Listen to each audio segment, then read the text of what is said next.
My name is Alan. I'm here on behalf of PSU, and I go to Paul Coffee Charter School in Providence. And I'm just here to say, like, the big rebuttal to the Counselors Not Cop campaign is that, like, what is there going to be in replacement to the SROs, and like, why do we need SROs? That whole thing, and who's going to protect us, and that whole narrative. And I'm here to say that I go to school without SROs, and it is possible that there are measures that are taken for students by staff that are incomplete and removal of SROs and not having them. So a lot of that backlash that this campaign's received is like, what are we going to do without them? Or when's going to be a time when you need them? And there's schools in Providence around the whole country without SROs that have precautions to protect their students without SROs.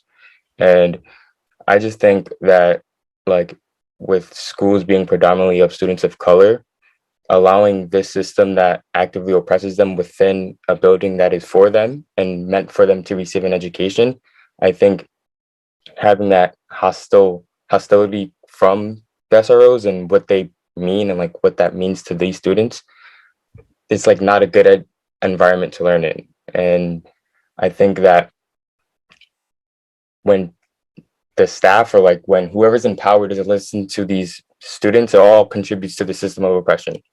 Who's behind this? Who's pro SROs? We have to think about these things too.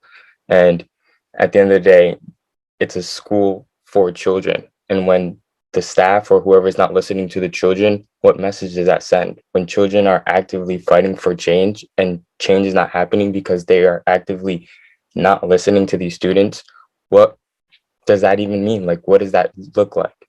That's giving us like a bad message.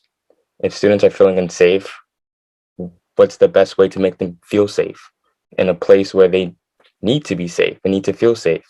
And if an SRO is not doing that for them, then why are they still there?